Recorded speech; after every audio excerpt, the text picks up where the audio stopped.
Okay, folks, so here's your installment for today on what we need to be doing with the PT. So the majority of you finished your research organizer. Nice job. If you haven't, you need to get on that. I will look at your written responses for 2C and 2D later today. So hopefully you did that yesterday. And then for today, what you need to be doing is creating your computational artifact. So I just pulled up the timeline here, that this is where we're at now with the computational artifact. Now on the survival guide, where am I? Here I am. Okay, on the survival guide, it said to review page 3 of the survival guide, and that's what this is here. So you guys have done computational artifacts before. I don't believe that all of you cited your images in your computational artifacts in the past, and you need to make sure and do that this time. So in the event that you are using images found online, make sure you are keeping a list somewhere of all of your sources for those images. Really, the only thing you need to do is just give the URL. Okay, so your computational artifact must provide an illustration, representation, or explanation of the computing innovation's intended purpose, function, or its effect. It must not be simply repeating the information applied in the responses and should be primarily non-textual. You can do a video, audio, or PDF. Most of you probably will just do an image saved as a PDF. Okay, so the reality is that the computational artifact is a media artifact you make on a computer. It's going to help communicate all the different functions, try to capture the purpose and functionality, at the very least demonstrate what it does. But the idea is to maybe further clarify purpose and function. So I like this. You want to make something you can point to for your selected innovation, say, here is what it is, here is what it does, and here is how it works. The how it works is maybe more from an application sense, not necessarily the behind the scenes computing that's happening. Okay, a strong artifact will represent your written responses to 2A and 2D. So we're going to get to those in a little bit. So kind of start with just making a simple diagram and kind of figure out what to go from there. And then here's your checklist. So you need the name of the innovation, purpose, function, mostly not text, use an acceptable file type, and if at all possible, stay away from .wav for audio because it tends to be too large. Hey, we know that because of the compression technique.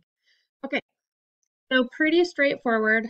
Again, you've done a million of these already, but just for some helpfulness here, if you look over here in the content library, or I'm sorry, no, this is in your notebook at PT2A, this gives some examples of some computational artifacts and how they scored. Okay, so the scoring for the artifacts is in row 1 and row 2.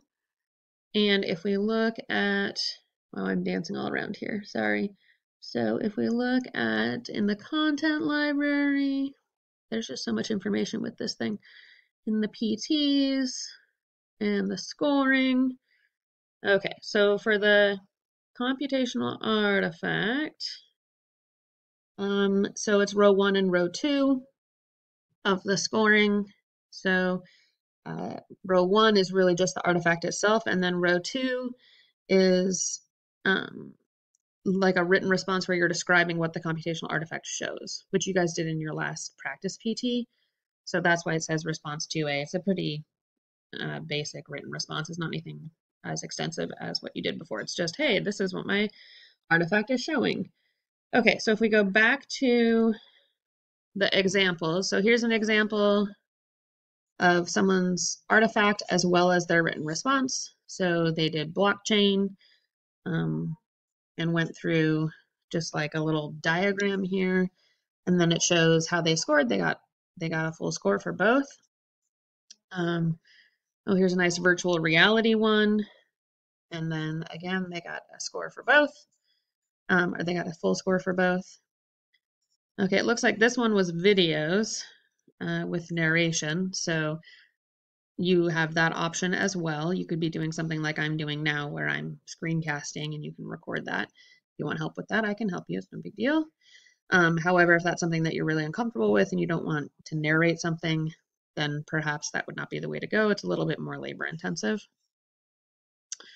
Here's another one who did a video. Wow, another video. Okay. All right, here's a really bad one. A graph. Wow. Okay, it's a graph. We don't even have labeled axes here, so that's horrendous. But it's talking about Bitcoin. So that earned a 0, but then actually the written response earned a 1, so that's nice. We've seen this one before, social media. This is a terrible computational artifact. I don't even know what this is telling us. Here's a nice one, a little cycle shown on, let's see, what is this on, I wonder? Oh, electromyographic prosthetic limbs. Oh, that's a cool topic. Okay, so they just have a diagram that kind of runs through it. Okay, here's another one. So nothing too fancy here. They just have some images with some labels. So not too crazy. They got the credit.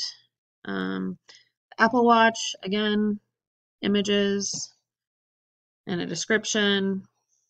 All right, here's a very basic image, but we do have some text. It's kind of a lot of text, but they did not earn the point for their written response because it's not a computing innovation. Okay, so that is that. You're going to work on the computational artifact. What I would probably do is just open up a Word document, start copying in some images, and then keep track of those links for the images at the bottom of the page. So I don't have a template for you or anything here. It's just something that you would start and save. And then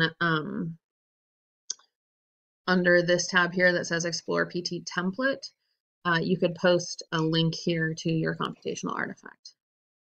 So that's it. You're just working on that computational artifact. Hopefully, again, you've drafted those responses and completed the self-evaluations.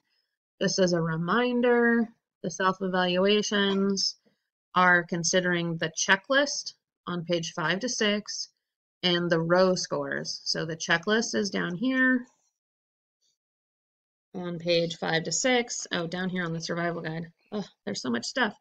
Page 5 to 6 is right here. So here's your checklist. Boing. Here's your checklist. Boing. And then your row scores are going to be based on that rubric that I showed you in the content library. So you're looking at rows 3, 4, 5, and 6 and 7. So you're just scoring yourself as a 1 or a 0. And you should be reporting that on your timeline. Okay, so just to sum it up here, if we go back to the agenda, you're going to have, this is not the right link because I have to make a new one once I finish this. So you're going to have your drafted responses. You should have done your self-evaluations. These were both due today. So due today, due today. You're going to start working on your computational artifact, and then your homework that's due tomorrow or next class, whenever I see you again, is to have the start of the computational artifact with your image sources all put in some document that you will post in the template slot. All right, so if you have any questions or concerns about anything, just shoot me an email. No big deal. Enjoy.